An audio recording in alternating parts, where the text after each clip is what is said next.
오늘 우리 하나님 말씀을 마가복음 10장 17절에서 21절까지를 교독하고 말씀을 나누겠습니다. 오늘 본문은 신약성경 71면 마가복음 10장 17절부터 22절까지 말씀을 나누겠습니다. 22절까지입니다. 자, 17절. 예수께서 길에 나가실새 한 사람이 달려와서 꿇어앉아 묻자오되 선한 선생님이여 내가 무엇을 하여야 영생을 얻으리이까? 예수께서 이르시되 네가 어찌하여 나를 선하다 일컫느냐? 하나님 한 분 외에는 선한 이가 없느니라. 네가 계명을 안 하니 살인하지 말라, 간음하지 말라, 도둑질하지 말라, 거짓 증언하지 말라, 속여 빼앗지 말라, 내 부모를 공경하라 하였느니라. 그가 여짜오되 선생님이여 이것은 내가 어려서부터 다 지켰나이다. 예수께서 그를 보시고 사랑하사 이르시되 네게 아직도 한 가지 부족한 것이 있으니 가서 네게 있는 것을 다 팔아 가난한 자들에게 주라. 그리하면 하늘에서 보화가 네게 있으리라. 그리고 와서 나를 따르라 하시니 그 사람이 재물이 많은 고로 이 말씀으로 인하여 슬픈 기색을 띠고 근심하며 가니라. 아멘 합시다. 아멘. 오늘 말씀의 제목은 제자가 될 뻔했지만 떠나간 사람. 무슨 유행가 가사 같아요. 제자가 될 뻔했지만 떠나간 그때 그 사람. 이런 말씀을 우리 한번 나누고 기도하기 원합니다. 성도 여러분, 지난 주일날 우리는 무리와 제자의 차이에 대해서 말씀을 나눴습니다. 무리는 군중은 뭐냐? 많은 사람, 떼거리, 패거리. 그래서 그 사람들은 예수님을 방문하는 사람들입니다. 무리는 뭐냐? 방문자들. 방문이란 찾아와서 잠깐 같이 하지만 다시 떠나가는 겁니다. 방문은 시간이 정해져 있습니다. 잠깐 떠난다. 하지만 제자는 예수님과 계속 함께하며 그를 따라가는 이들입니다. 신앙의 중요한 질문은 우리가 무리에 속하는 한 사람이냐 아니면 예수님을 진정 따르는 제자냐 이겁니다. 너는 무리에 속하냐 아니면 제자에 속하냐? 주님은 물어보시는 거예요. 주일 설교에서 잠시 등장했던 한 특별한 청년 이야기를 좀 더 살펴보면 좋을 것 같은데 그 이야기가 이렇게 시작됩니다. 예수께서 길에 나서실새 한 사람이 달려와서 꿇어앉아 묻자오되 선한 선생님이여 내가 무엇을 하여야 영생을 얻으리이까? 마가복음 본문에는 예수님께 한 사람이 찾아왔다 기록되어 있지만 우리가 마태복음 또 누가복음의 같은 내용을 참조해 보면 이 사람은 청년입니다. 젊은 사람이고 그 다음에 관원이었다 이런 말도 나옵니다. 어떤 직책이 있었고 그리고 그는 무엇보다도 부자였다. 이 세 가지 사실을 우리가 알 수가 있습니다. 자, 많은 사람 무리가 예수님을 찾아올 때 중요한 동기 중에 하나는 뭐냐? 현실의 어떤 문제를 해결받으려고 그렇게 오는 겁니다. 그러나 이 부자 관원인 청년은 몸이 아파서 치유받으러 온 것도 아니고 뭐 집에 누가 아파서 부탁하러 온 것도 아니고 다른 힘든 게 처리되어야 해서 온 게 아니라 마음 이 중심에 영원한 생명을 얻고자 하는 갈망이 있어서 예수님 내가 어떻게 해야 가장 중요한 그 영생을 얻을 수 있나요? 당신이라면 진리를 정확하게 말씀해 주실 것 같아서 왔는데 영생에 이르는 길을 알려주세요. 내가 뭘 해야 영생을 얻으리까? 라고 요청하되 달려와서 꿇어앉아 질문을 합니다. 달려오는 건 뭐니까 열정이죠. 꿇어앉아 겸손하게 질문합니다. 예수님의 제자는 그러니까 여러분 아무나 되는 게 아니고 이처럼 갈망을 가지고 달려와서 와야 새로운 역사가 시작될 수 있다는 것에 주목하길 바랍니다. 아멘. 제자는 갈망이 있어야 돼요. 많은 사람이 예수님께 오지만 그냥 이렇게 쓱 와가지고 보자 이거는 갈망이 아닙니다. 이 사람은 달려와서 꿇어 엎드려 영생이 무엇입니까? 어떻게 얻습니까? 갈망이 있는 거예요. 단순히 예수님을 구경하려고 뭔가 일상에 좋은 거를 좀 얻으려고 잠깐 이렇게 오는 사람은 절대로 무리 군중에 익숙한 틀에서 빠져나올 수가 없습니다. 내 마음에 열정이 없으면 이 무리에서 안 나갑니다. 그래서 갈망이 중요하다. 영적 갈망이 중요하다. 예수님은 자기를 선한 선생님이라고 부르며 영생을 얻기 위해 뭘 해야 합니까? 겸비하게 묻는 이 청년에게 선한 분은 오직 한 분 하나님밖에 없다. 그러니 그 칭호, 선하다는 칭호를 하나님께만 돌려라 권면한 후에 구약의 계명들, 살인하지 마라, 간음하지 마라, 도둑질, 거짓 증언하지 마라, 남 속여 빼앗지 마라, 네 부모 공경해라, 이런 근본 계명을 쭉 말씀하십니다. 이것이 생명을 위한 하나님의 뜻이다. 그자 이 청년의 입에서는 어떻게 됩니까? 즉시 선생님이여, 이것은 내가 어려서부터 다 지켰나이다 라는 답변이 나옵니다. 선생님, 그거 다 제가 지켰습니다. 어릴 때부터 지금까지 지켜왔습니다. 이게 바리새인과 같은 교만의 표현일까요? 이 청년이 지금 교만해가지고 주제도 모르고 내가 다 지켰습니다 그러는 걸까요? 아니면 성심성의껏 하나님의 계명을 진짜 잘 지켜온 경건의 고백일까요? 우리 예수님은 사람의 마음 중심을 다 꿰뚫어 보시는 주님이십니다. 주님은 대적들이 음모를 꾸밀 때 알아차려요. 주님은 속을 보십니다. 주님이 가장 싫어하는 사람은 자기 인간적인 의로움을 자랑하는 바리새인 같은 종교인입니다. 주님은 웬만하면 화 안 내는데 바리새인들 보시면 정신을 못 차리세요. 이 독사의 자식들아, 주님이 분노하세요. 그러므로 만약에 지금 예수님 앞에 달려와 꿇어 앉은 채 예수 선생님, 내가 뭘 해야 영생을 얻으리까? 구약의 여러 근본 계명 내가 어려서부터 다 지켰습니다 라고 말하는 이 청년 안에 외식하고 자랑하는 교만한 마음이 있다면 주님은 절대로 그걸 용인하지 않으시며 너는 왜 나를 시험하느냐 책망하셨을 거예요. 왜 너를 시험하느냐 하셨을 거예요.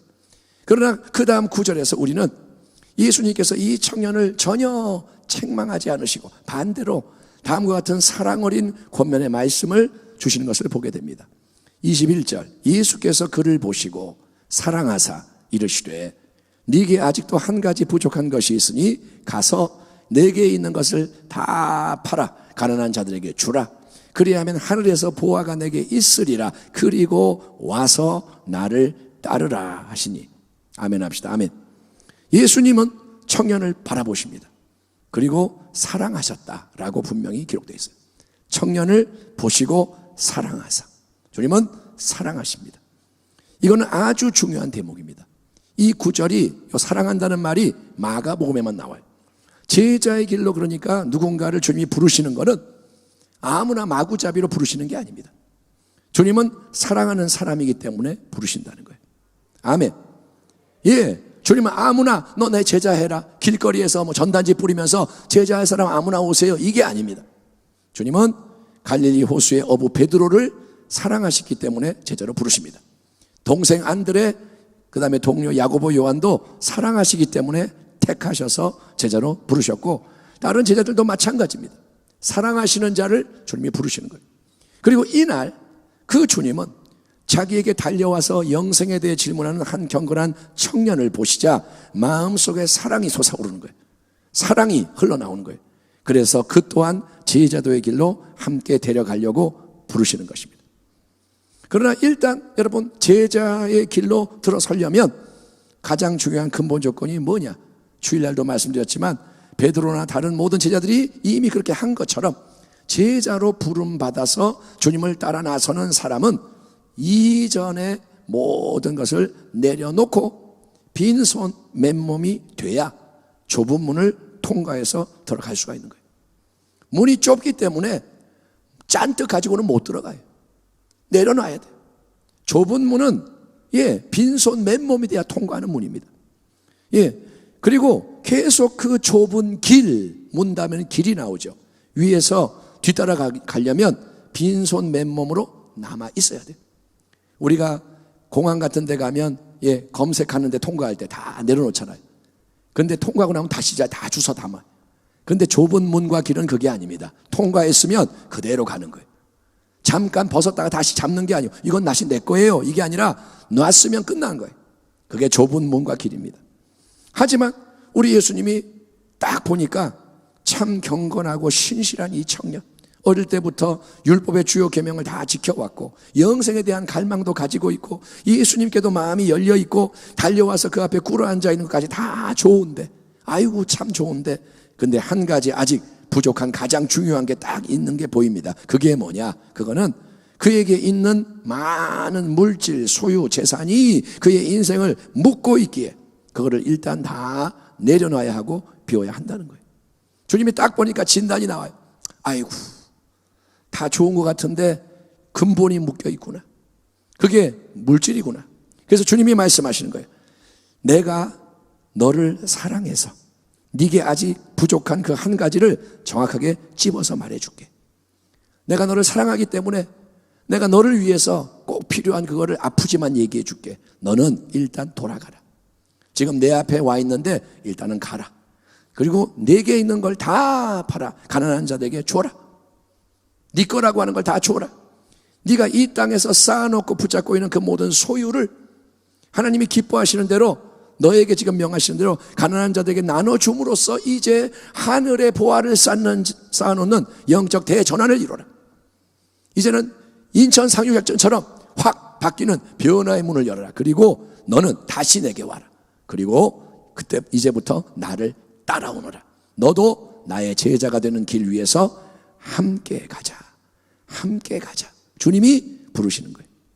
그러므로 예수님의 제자가 되기 위해서는 첫째, 참된 영적 갈망을 가지고 예수님께 나오는 게 필요하다고 말했습니다. 마음이 뜨거워서 영원한 걸 위해서 나와야 되고, 둘째, 그리고 자기가 가지고 있는 모든 것을 일단은 내려놓고, 일단은 내려놔야 돼요. 주님이 다시 주시면 받지만 일단은 내려놓고 빈손 맨몸이 돼야 하는 겁니다. 그래야만 다른 것에 매이지를 않고 주님이 어디를 가시든 나는 빈손 맨몸이니까 계속 뒤따라가는 새로운 삶이 가능해진다는 거예요. 내게 있으면 못 따라가요. 좁은 문인데 못 통과하고 좁은 길이니까 못 가고 이거 안 돼요. 예, 못 간단 말이에요. 주님 뭐야? 다 놔야 따라올 수가 있다.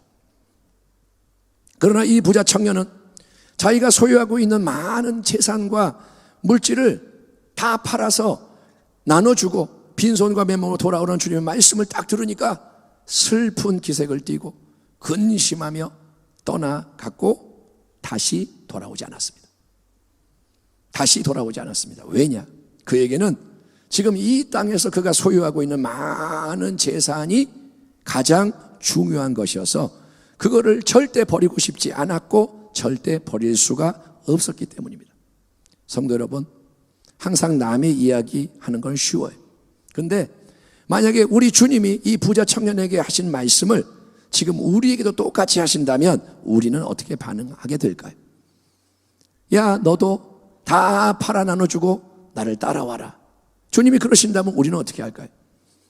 주님이 오늘 마가복음 본문에서 청년에게 네 소유 다 팔아 가난한 자들에게 나눠주고 나를 따라오라고 했기 때문에 우리가 지금 당장 예배 끝나면 돌아가서 다 팔아서 여기저기 기부해버리고 우리는 길거리에서 거지 생활을 해야 하는 게 아닙니다.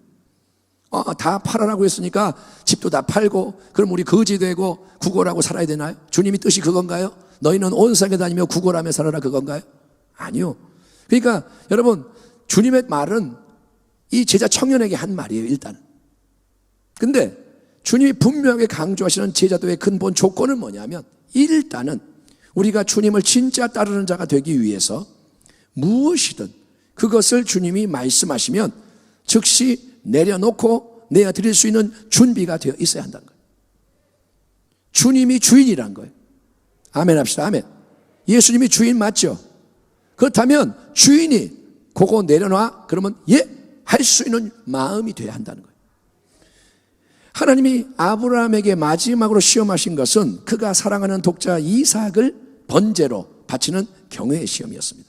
그러니까 하나님이 말씀하시면 이삭을 바쳐라 그러면 무엇이든 드릴 수 있어야 하나님이 진정으로 하나님으로 높임을 받으시고 모든 걸 하나님이 뜻대로 행하실 수가 있기 때문에 하나님은 우리가 그 어떤 우상에게도 마음을 뺏기지 않도록 빈손과 맨몸으로 예수님을 따라 나서라고 명하시는 거예요.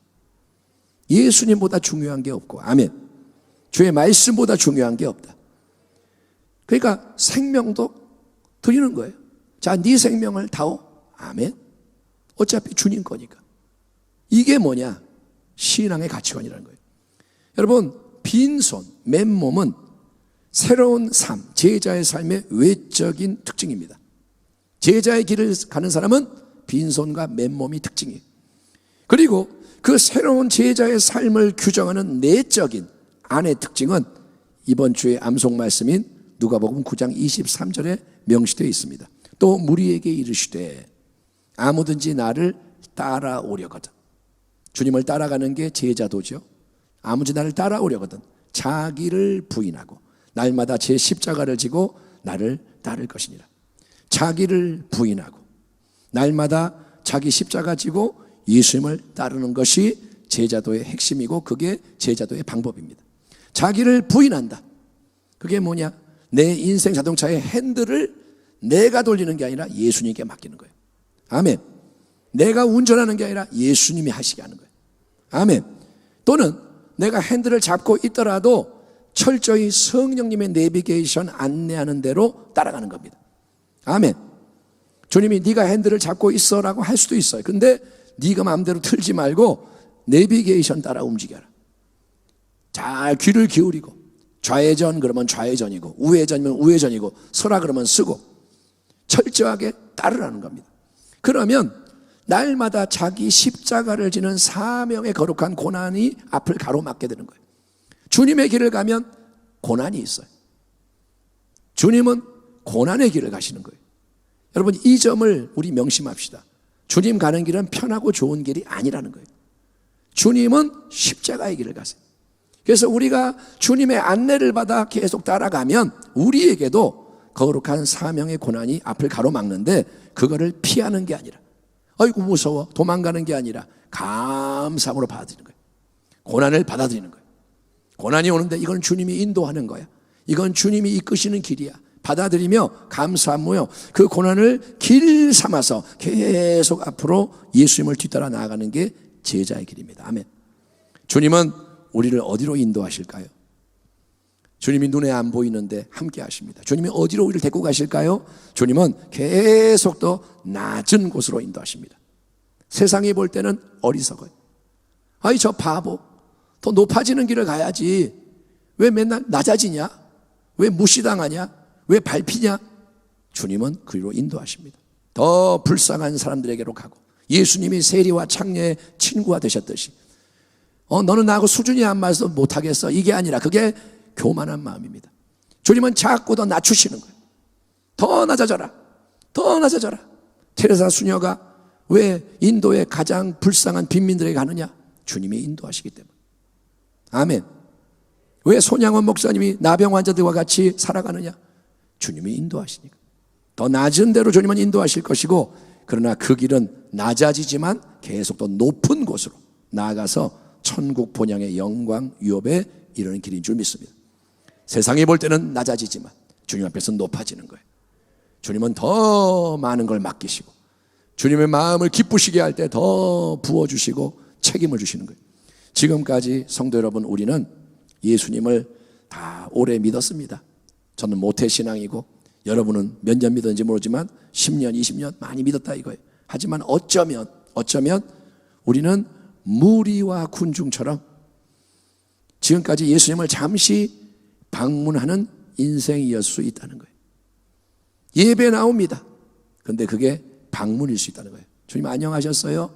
또 왔어요? 그리고 봉사할 수 있습니다. 여러 가지 일을 많이 합니다. 근데 그게 그 시간에 주님 방문하는 것일 수 있다는 거예요.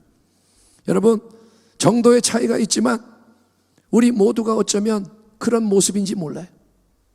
주님을 잊어버리지 말고 늘 따라가야 되는데 주님이 과연 내 인생 속에 얼마나 비중을 차지하는가. 근데 우리 주님은 갈망을 가진 자를 찾으세요. 나 무리에 속해 있기 싫어요. 이런 신앙 아닌 것 같아요. 그래서 예수님께 더 가까이 나오는 자를 주님이 사랑하시는 거예요. 아멘. 네가 나에게 다가오는데 사랑하니까 나도 너를 사랑한다. 물론 다 사랑하세요. 큰 사랑으로는. 그러나 이 특별한 제자도의 사랑은 아무나 받는 게 아닙니다. 그리고 주님은 우리를 제자의 좁은 길로 부르십니다. 사랑하는 아무개야.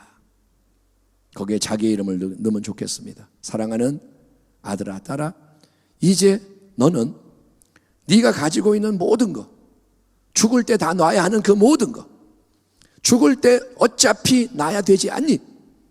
죽음을 생각해라. 진리를 알아라. 빈손으로 왔고 빈손으로 가는 네 인생이 마지막에 다 놔야 하는 지금 그런데 너에게 있는 모든 것을 일단은 내려놓고 빈손과 맨몸이 드는 자리에 서라. 야복강가의 야곱처럼 환도뼈가 부러지는 자리에 서라. 그리고 이제부터 내가 예수께서 가는 길을 너도 따라와라. 계속 나를 좀 바라봐라. 계속 나를 생각해라. 내 말씀이 인도하는 길을 성령의 도우심으로 따라와라. 날마다 너 자신을 부인해라. 네 생각, 네 감정, 네 의지, 너의 목표, 꿈 이런 거 자꾸 앞세우지 마라. 항상 네 몫으로 주어지는 너의 십자가가 있으니 그거를 지고 거룩한 고난을 통과하며 전진해라. 고난이 와도 전진해라. 사자굴이 와도 들어가라. 어떤 게 와도 물러서지 말고 계속 나를 따라와라.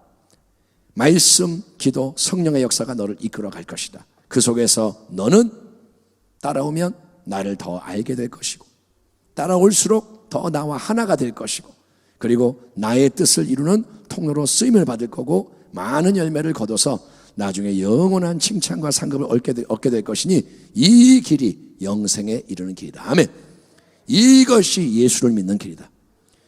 지난 주일에 말씀을 들었는데 여러분 우리는 어떤 결단을 내렸습니까? 주일날 말씀을 들으셨잖아요. 그럼 당신은 어떤 결단을 내렸고 뭐가 달라졌습니까? 이제는 말씀을 듣기만 하면 안 되고 행하는 쪽으로 움직여야 합니다.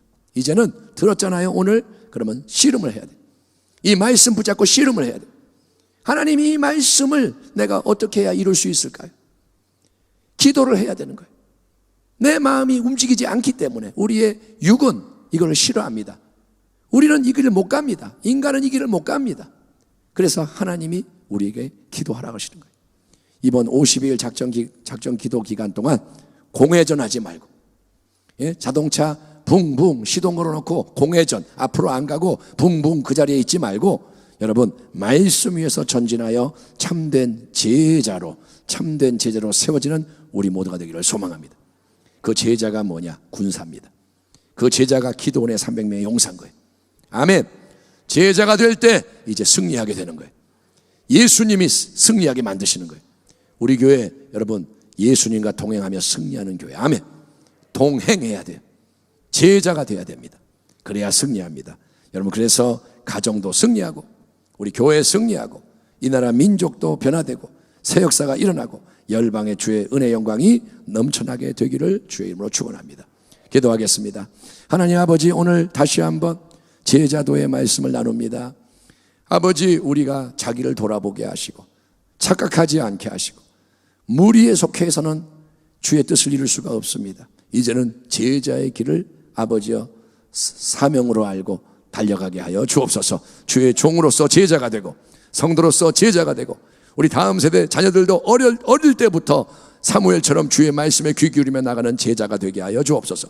우리를 받으소서. 예수님의 이름으로 기도하옵나이다. 아멘.